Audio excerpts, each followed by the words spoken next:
All right, so I apologize for missing the past couple of Mondays for Jews in the News, but that's the way it goes. And this last Monday was for the funeral of Jules Fink, and our condolences go out to his family.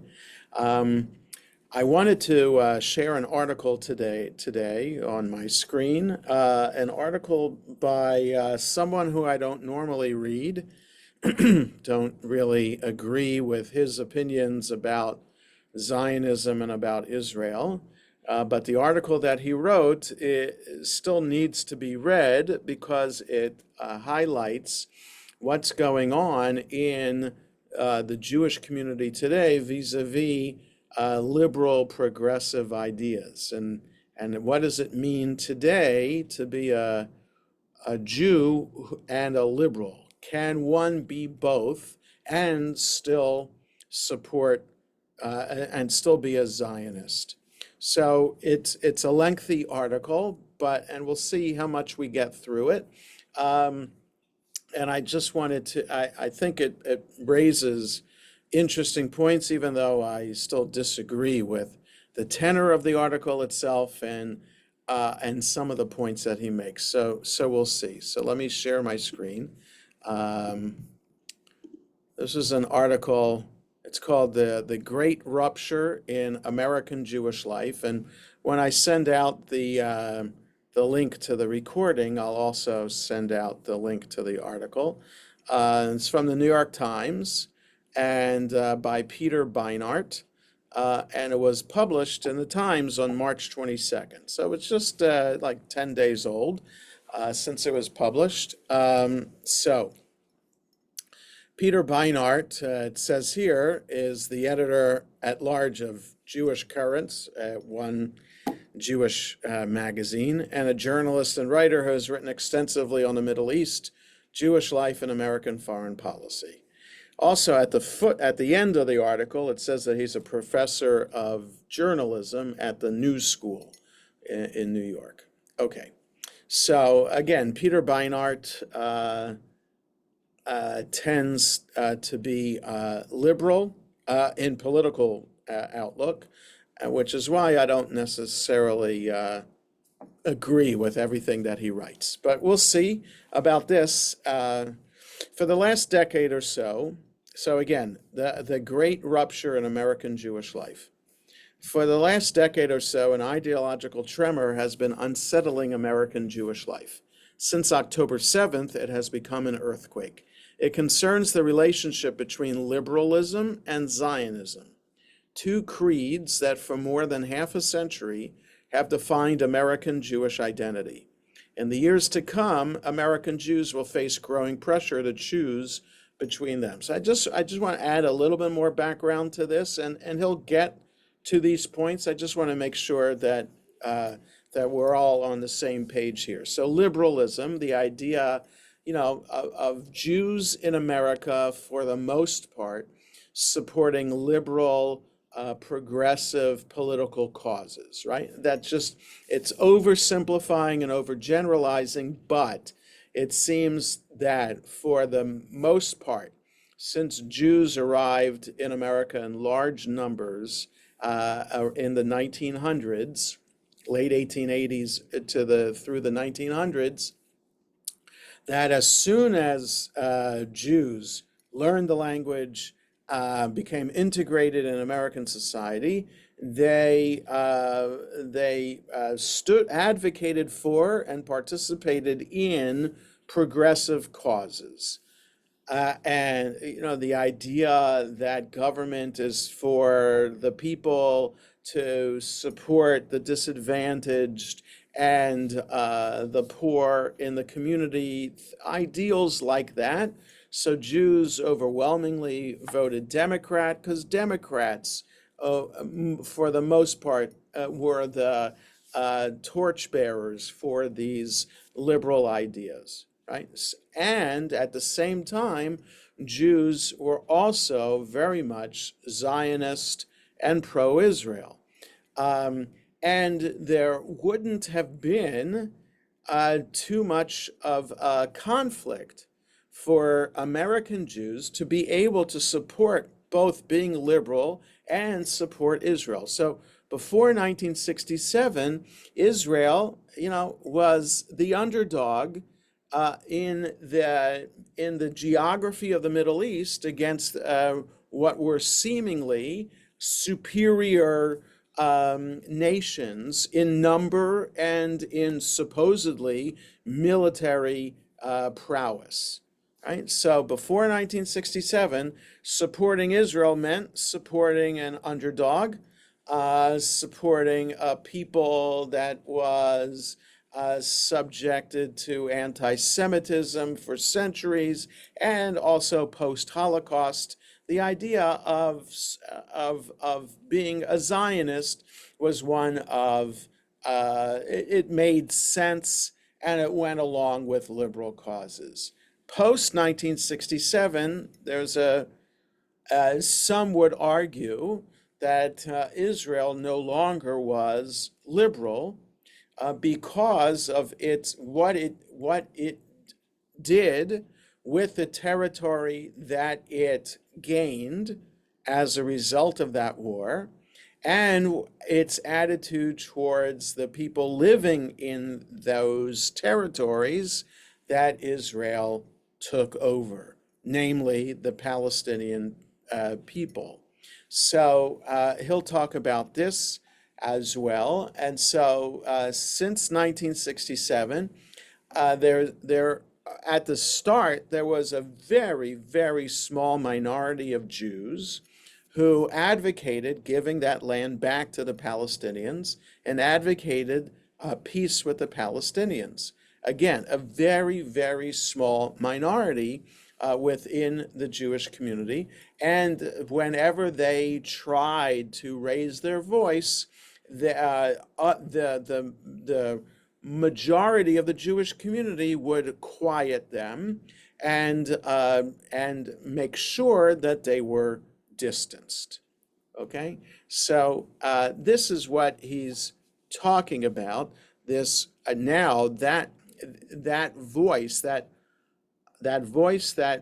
in the Jewish community that questioned whether the state of Israel is liberal and the values that it stands for are still liberal, that's causing now a rift in the American Jewish community, one that wasn't really felt before. There were inklings of it before, but certainly not as distinctive as it is now.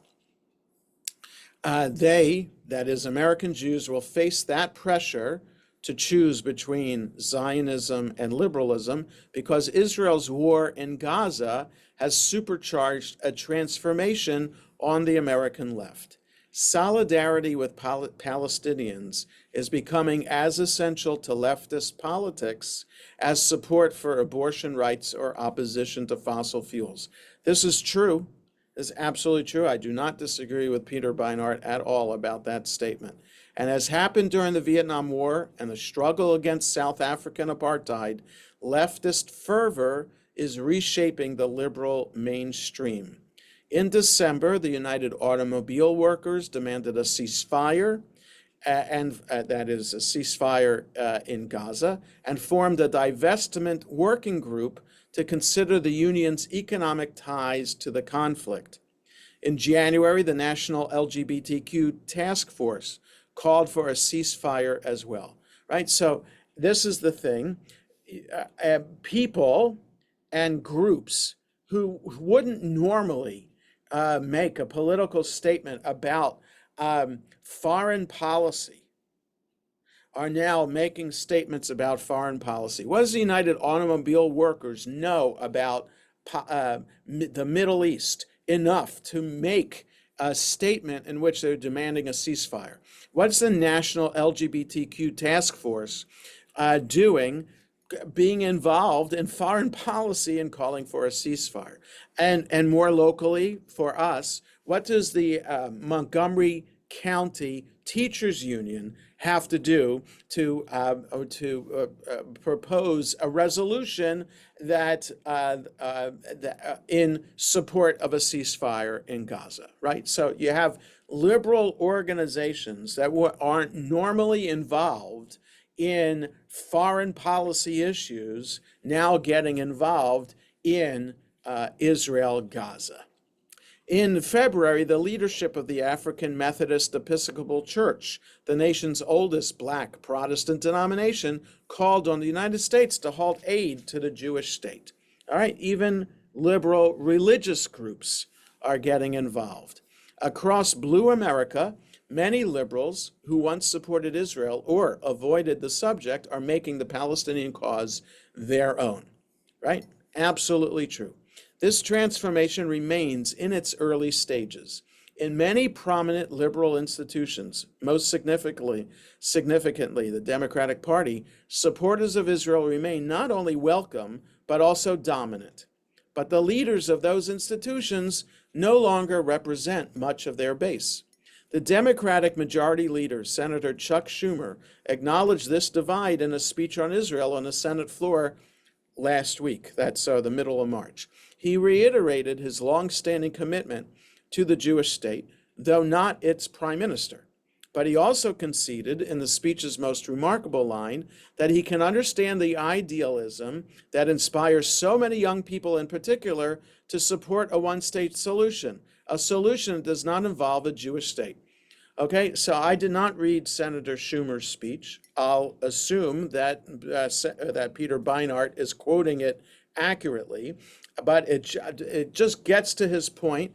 Those are the words of a politician who understands that his party is undergoing profound change. Okay, so that a leader of the Democratic Party, the Senate Majority Leader, who is Jewish and senior in terms of age, understands that there are younger politicians who are members of the Democratic Party who are quite anti-Israel, and he's recognizing that some of what they're anti-Israel about is legitimate. Okay, so it's one thing. So Schumer was willing on the Senate floor to call for Netanyahu's resignation and early elections. But he's also recognizing, so that's one thing that's really inappropriate for an American politician, an elected official, to call for the resignation of another elected official in another democratic country. It's one thing to call for the ouster of Putin or the president of North Korea, dictators from governments that are not democratic. That's one thing. It's quite another to call on your ally, a fellow democratic nation, to call for early elections. That's really not right. So that's a whole separate argument about Schumer. But the other thing is that Schumer recognized in his speech the growing sense of the younger people in his party, and also just a sense of itself that there isn't such blind, strong support for Israel anymore.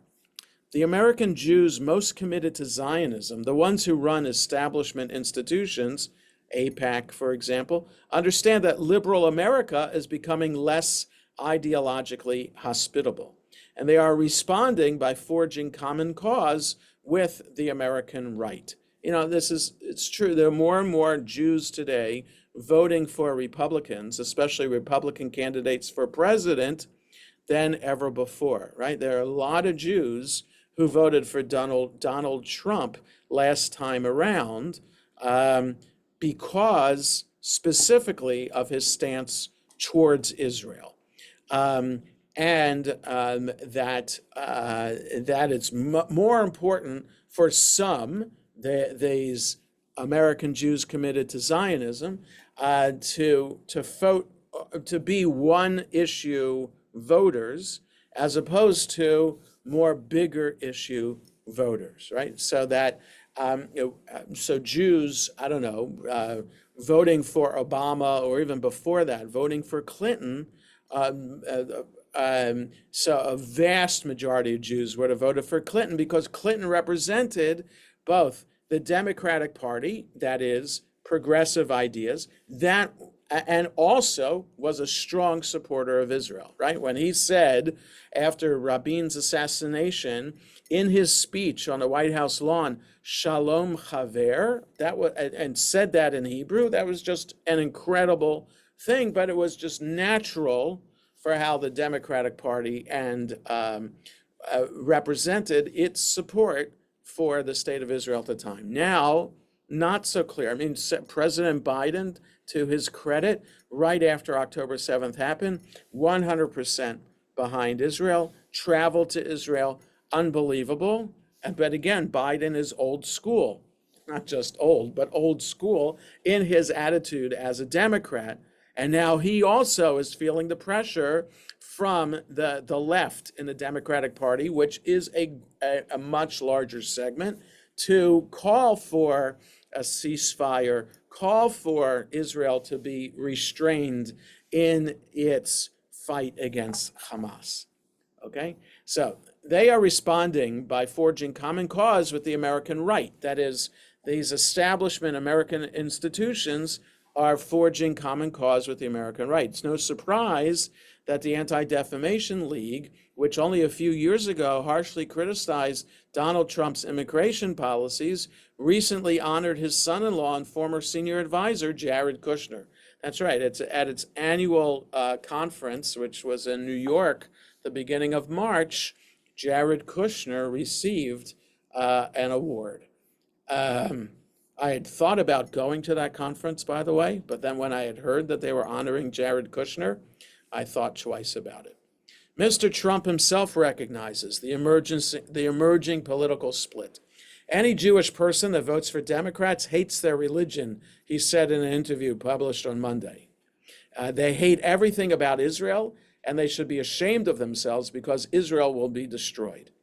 It's typical Trumpian indecency and hyperbole, but it's rooted in a political reality. For American Jews who want to preserve their country's unconditional support for Israel for another generation, there is only one reliable political partner, a Republican Party that views standing for Palestinian rights as part of the woke agenda. Okay, so again, I think I agree with his assessment here in broad strokes. I would argue that it would still be important, and I'm talking myself personally here, to stand for democratic causes while still being a very strong Zionist. I believe that the two can go together. Peter Beinart does not, and we'll see. The American Jews who are making a different choice, jettisoning Zionism because they can't reconcile it with the liberal principle of equality under the law, garner less attention because they remain further from power. But their numbers are larger than many recognize, especially among millennials and Gen Z. And they face their own dilemmas. They are joining a Palestine Solidarity movement that is growing larger, but also more radical in response to Israel's destruction of Gaza. That growing radicalism has produced a paradox.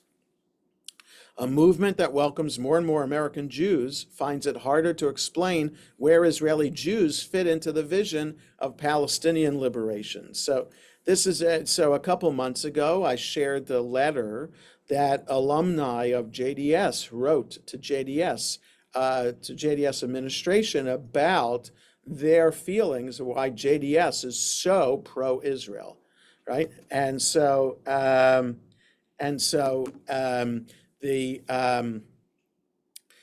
then there were another group of alumni that wrote in opposition to that letter, maintaining their pro-Zionism stance. So the idea here, what he's talking about, is why liberal young American Jews who see being liberal as the number one value and how being a Zionist conflicts with being liberal, so that it's forcing them to abandon Israel because they see Israel as being anti-liberal, too far right for them. So I understand some of what they're arguing about.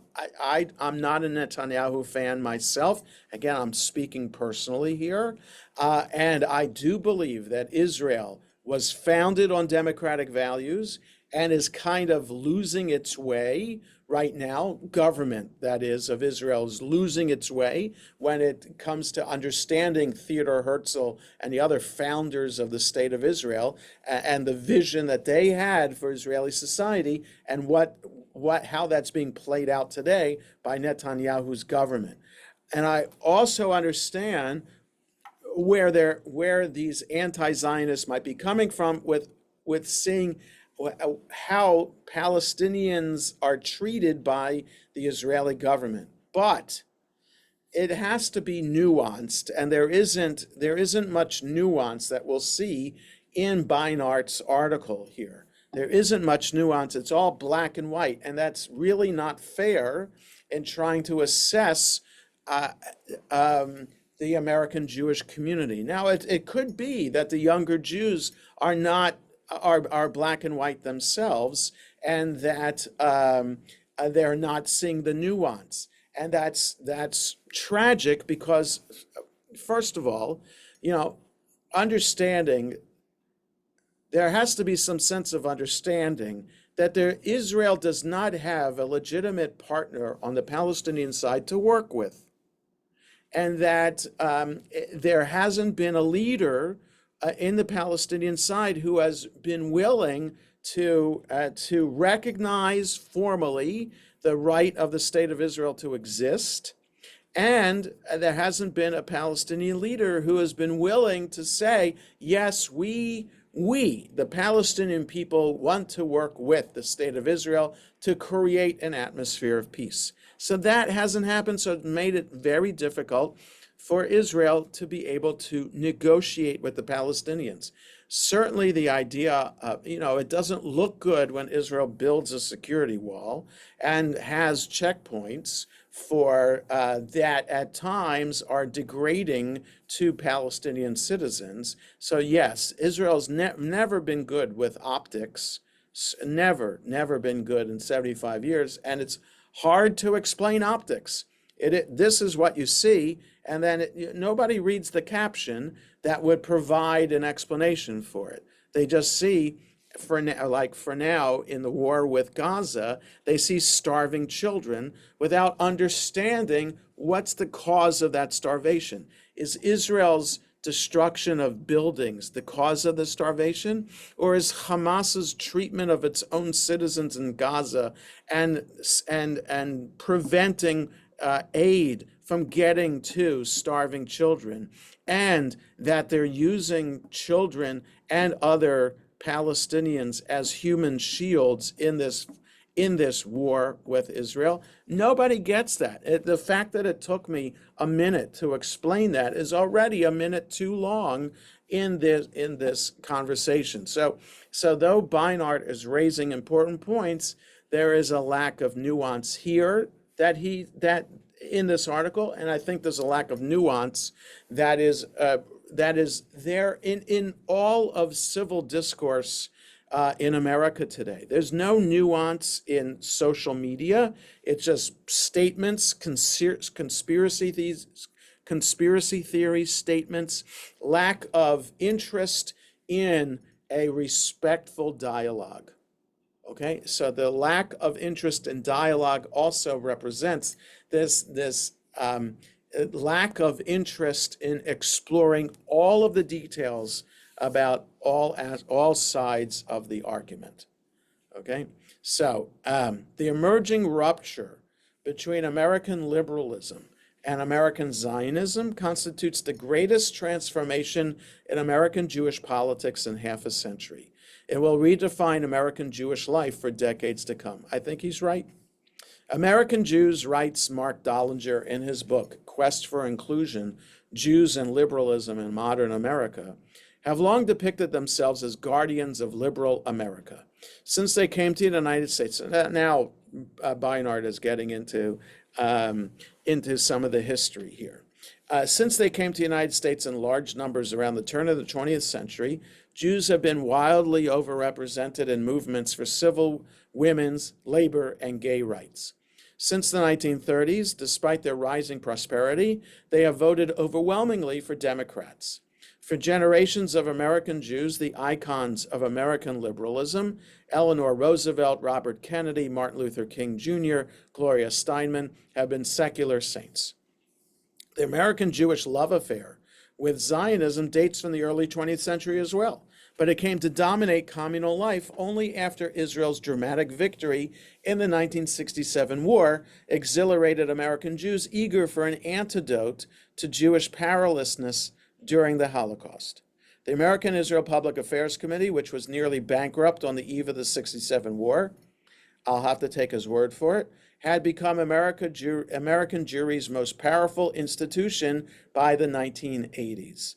American Jews, wrote Albert Vorspan, a leader of Reform Judaism in 1988, have made of Israel an icon, a surrogate faith, surrogate synagogue, surrogate God, right? So Zionism became much more popular after 1967.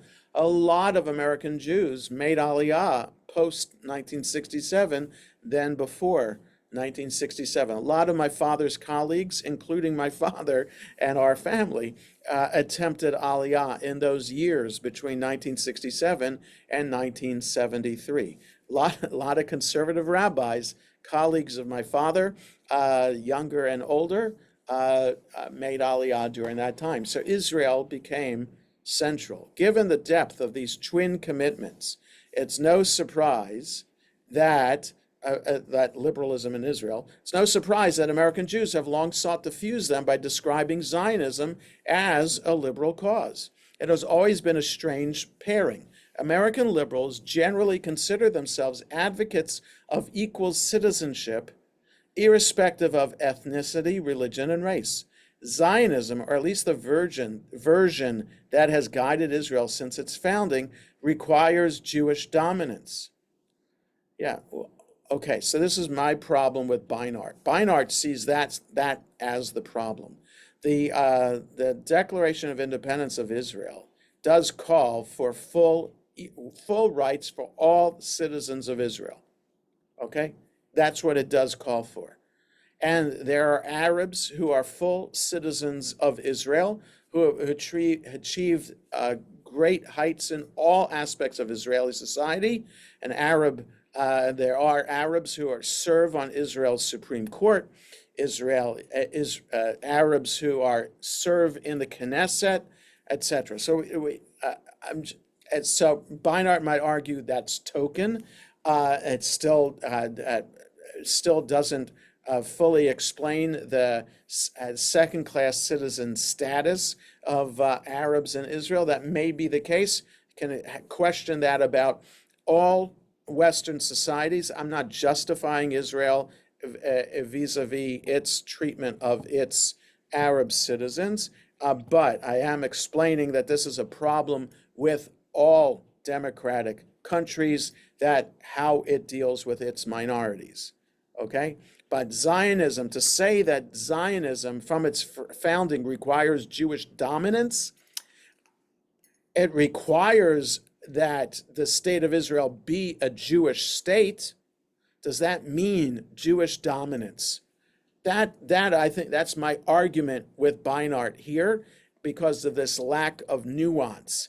Just because the state of Israel should be a Jewish state doesn't mean that it's Jewish dominance, which implies, which is a negative word, right? That there's subjugation involved there, and that's not the case of what the Jewish state of Israel is supposed to be like.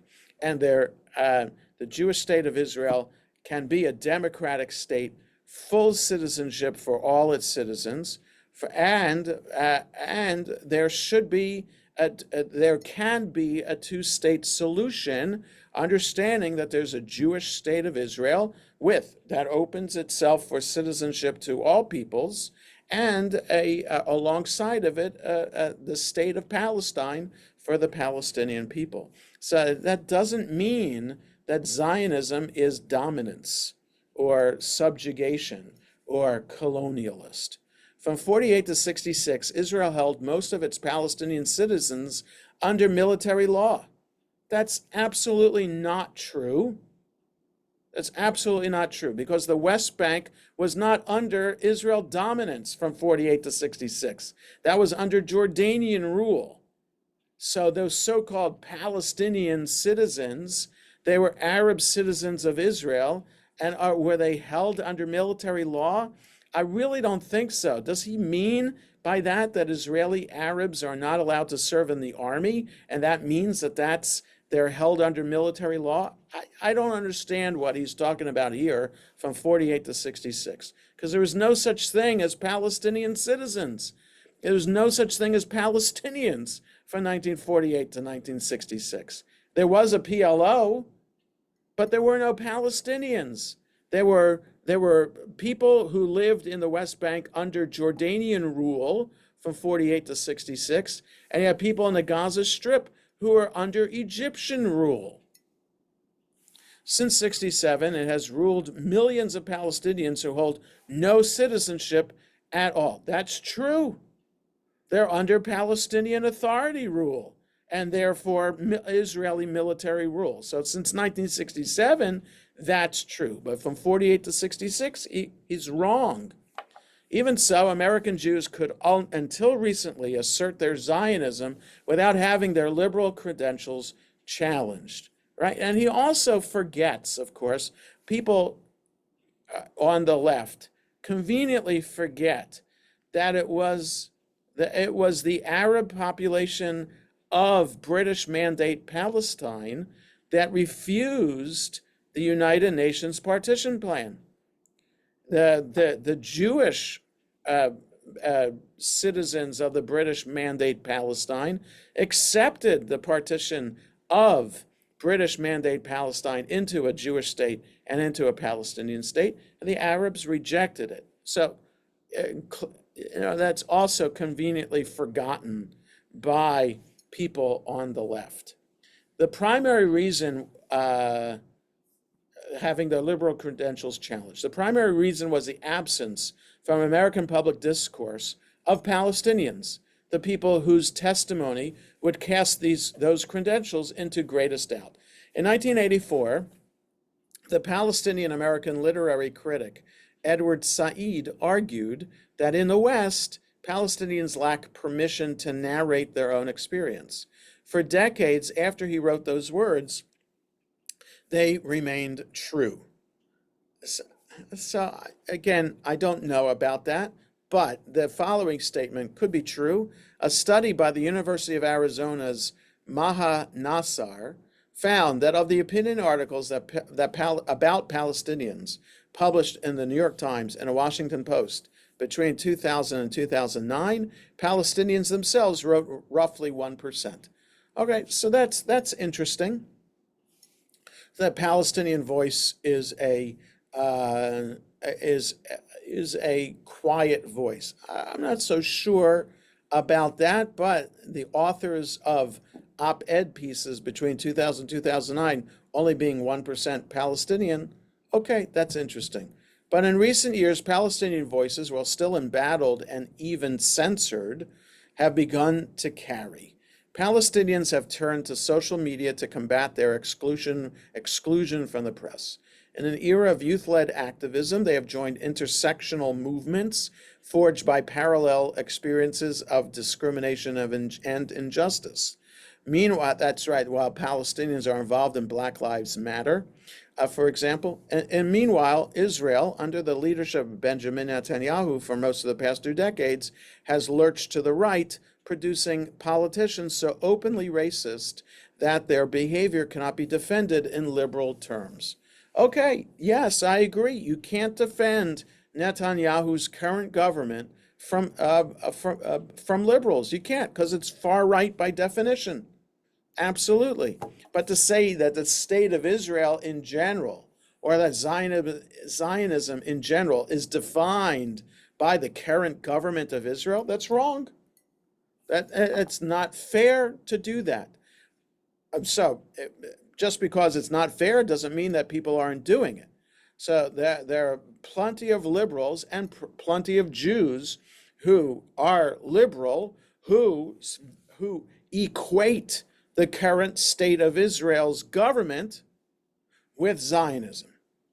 And that's just not what we're supposed to do. So in other words, it's like equating Donald Trump's Republican Party with democracy, with American democracy. So you just can't equate the two. You can't. There's American democracy, and then there are political parties who have different definitions of how American democracy should play out. Right? So I don't know, like, why was the Pledge of Allegiance changed in the late 50s to include under God? And why did our money change by having put on it in God we trust? Okay, so it's an argument about what American democracy is. Is American democracy faith-based or not faith-based? You can have these arguments, and it's still, you can say that you can be anywhere on the political spectrum in America and still call yourself part of democracy, right? But we can't say that we can argue that the Republican Party today has a chance of redefining what American democracy is, but there's still this thought of what American democracy should be. The same should be true about Zionism. There's this idea of what Zionism is that is different from how the current Israeli government and its policies play out. Okay, and so what I'm saying here is that Beinart seems not to be nuanced in that way, and to be reflecting the viewpoint of liberals who are not nuanced. And I think that's important to understand that you can still be a Zionist and you can still be liberal. And he's explaining why it's hard not to be. Many Palestine Solidarity activists identify as leftists, not liberals. But like the activists of the Occupy Wall Street and Black Lives Matter movements, they have helped change liberal opinion with their radical critiques. In 2002, according to Gallup, Democrats sympathized with Israel over the Palestinians by a margin of 34 points. Okay, that's pretty interesting. By early 2023, they favored the Palestinians by 11 points. Okay, so if this is true, the Gallup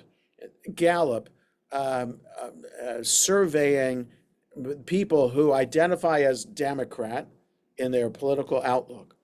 So they're surveying the American Democrats. In 2002, Israel's overwhelmingly, by 34 points, sympathized with more by American Democrats than Palestinians are. It's 2002. So that could be just when the Intifada started, and that how Yasser Arafat rejected the two-state solution that was proposed at Camp David by President Clinton and Prime Minister Barak. Okay, so that could be why Israel could have been more sympathetic at that time. By early 2023, they favored the Palestinians by 11 points. All right, so that's fascinating. And because opinion about Israel cleaves along generational lines, that pro-Palestinian skew is much greater among the young. According to a Quinnipiac University poll in November, Democrats under the age of 35 sympathized more with Palestinians than with Israelis by 58 points, more than 2-1. Okay, so that's that in and of itself. This statistic should be challenging to the American Jewish community today that cares about Israel. So if this is the case, that young Jews who tend to be Democrat could be 2-1 in favor of Palestinians over Israel. So that's a scary thing. Given this generational gulf, universities offer a preview of the way many liberals or progressives, a term that straddles liberalism and leftism and enjoys more currency among young Americans, may view Zionism in the years to come. right? Universities tend to be more liberal anyway, so maybe they now, or even what's being taught in universities could be even more liberal than the rest of American society. Supporting Palestine has become a core feature of progressive politics on many campuses. At Columbia, for example, 94 campus organizations, including the Vietnamese Students Association, the Reproductive Justice Collective, and Poetry Slam, Columbia's only recreational spoken word club, announced in November that they see Palestine as the vanguard for a collective liberation. Right? So I think he's mentioning the Vietnamese Students Association, Reproductive Justice Collective, and Poetry Slam. What do they have to do with foreign policy issues? And yet they're taking a stance about Palestine and Israel. Okay, so 94 campus organizations at Columbia have a pro-Palestinian stance. As a result, Zionist Jewish students find themselves at odds with most of their politically active peers, which is true. It's kind of hard to be an actively Zionist Jew on the American college campus today. Accompanying this shift on campus and beyond has been a rise in Israel-related anti-Semitism. It follows a pattern in American history, from the hostility toward German Americans during World War I to violence against American Muslims. Well, you can also argue Japanese Americans during World War II, to violence against American Muslims after September 11th and assaults on Asian Americans during the COVID pandemic. Americans have a long and ugly tradition of expressing their hostility toward foreign governments or movements by targeting compatriots who share religion, ethnicity, or nationality with those overseas adversaries, right? You can have, there are arguments about Jews or against Jews on campus, claiming that these Jews are baby killers in Gaza, right? So, but it is by human nature a natural thing that Beinart is pointing out that society does. They see something happening overseas, and they see the representative of that bad in America, and they target, assuming all Muslims in America must have plotted the September 11th attacks, for example. Today, tragically, some Americans who loathe Israel are taking it out on American Jews. And then he has to include, parenthetically, Palestinian Americans who have endured multiple violent hate crimes since October 7th are experiencing their own version of this phenomenon. Okay, but why does he have to include that here about his point about some Americans who loathe Israel taking it out on American Jews? The spike in anti-Semitism since October 7th follows a pattern. 5 years ago, the political scientist Eyal Feinberg, using data from 2001 and 2014, found that reported anti-Semitic incidents in the United States spike when the Israeli military conducts a substantial military operation. Attributing the growing discomfort of pro-Israel Jewish students entirely to anti-Semitism, however, misses something fundamental. Unlike establishment Jewish organizations, Jewish students often distinguish between bigotry and ideological antagonism. In a 2022 study, the political scientist Eitan Hirsch found that more than 50% of Jewish college students felt that they pay a social cost for supporting the existence of Israel as a Jewish state. And yet, in general, Dr. Hirsch reported, the students do not fear anti-Semitism. That was in 2022. I think if that same study would be conducted now, I think that would not be true, that students would fear anti-Semitism. So he's going to make the point in the rest of this article that there's a legitimate difference between being anti-Israel, anti-Zionist, and anti-Semitic. That he says you can make a distinction there. For the most part, most people disagree with that and say that those things that are anti-Israel or anti-Zionist, the slogans, the rhetoric, is definitely anti-Semitic too, because you can't really separate the two. So it's 11:45. I want to give a little bit of time for questions and comments here, and perhaps we'll continue this next week, the rest of the article next week. So let me stop sharing, and any thoughts or comments about this? Yes, Saul. Not specifically about this, but Okay. whenever you read an article by a major newspaper, either in Europe or here, at the end of the article, they talk about what started this war, with the, Oh, uh-huh. like that gets buried at the very back of the Right. article. That's right. Uh, and so, well, the editors are allowing it. I don't know whether the heads of the newspapers are allowing it, Right. but that should be right up front. And we No, you're never hear. absolutely right. I mean, that's why I wear this dog tag of bring them home now. And in Hebrew, it says, Halev Shalanu Shavui Ba'aza, which means our heart is captive in Gaza, right? Why aren't the hostages number one? And and part of, and why isn't Hamas's barbarism of October 7th number one, and mentioned every single time about the Israel-Gaza war, right? All that liberals especially are focusing on is Israel's destruction of Gazan infrastructure and the plight of the Gazan refugees in Gaza itself, while forgetting about what happened to, right, there's a report that an initial report that came out from UNRWA, right, the United Nations Refugee Relief Organization, that handles that is solely in charge of Palestinian refugees, just responded to Israel's accusation that several of its staff members were involved in the war on October 7th, were Hamas terrorists themselves, and took Israelis hostage.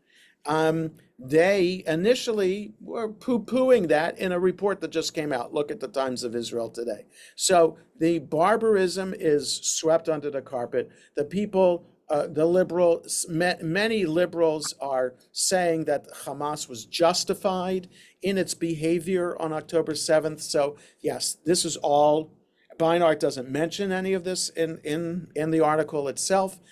He's only talking about one side specifically, and just about how liberal American Jews today are becoming more and more disenchanted with Israel. So yes, so getting back to my point, these arguments are nuanced, and it's people have a hard time with nuance and just don't care about the nuance. They just care about the big talking points, and makes it very, very hard to have a reasonable discussion. Daniel Gordis, by the way, did a series a number of years ago with Peter Beinart talking about Israel and Zionism.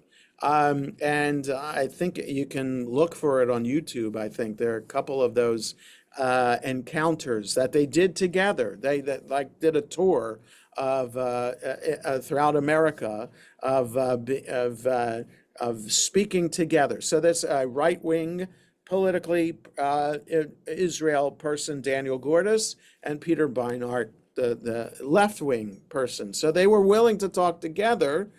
Perhaps Daniel Gordis got fed up with it, and that's why it hasn't continued. So it's very hard to have respectful dialogue with somebody from on the other side of you, and get a sense that you can still be friends with that person. Like Ruth Bader Ginsburg and Scalia, right? Weren't they very good friends? They attended the opera together. Okay, so that's like held up as a model. Very conservative, very liberal justices on the Supreme Court are able to socialize and be friends, and still and disagree very much professionally. Is Beinart Jewish? Oh yes, yes he is. Yes he is. Yeah. All right. Any other questions or comments? Yes, Barbara. Yeah. What I don't see is I don't see this pressure on Hamas to do anything. Right. No, that's There true. has been no. I mean, why are they allowing their quote people to be to live the Right. way they are? So, so we're all, it's like we're preaching to the choir here. We all understand that I Hamas is evil. And what we don't understand is why the world doesn't recognize it, and why the world lets Hamas behave in the way it behaves, and agrees to ignore these terrible, the rape of women, how Hamas tortures or at least prevents anybody to be openly gay in their society. So, all right, these classic liberal causes, women and homosexuals, which should be touted by the liberals and therefore lead liberals to be anti-Hamas, just doesn't work. I am dumbfounded by that. I continue to be dumbfounded by that. So yes, so it's hard, but it still gets to Beinart's point. Why liberal American Jews, young liberal American Jews, are also swayed by these liberal causes, and also refuse to see what Hamas is doing.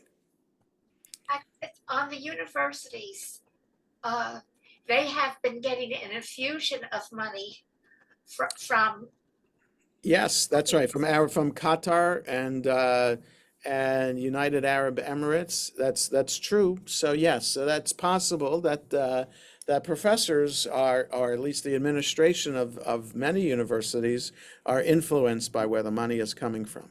Yeah, yeah, that's true. All right, we'll continue the conversation next week. Thanks for being here today, and have a good rest of the day, everybody. thank you.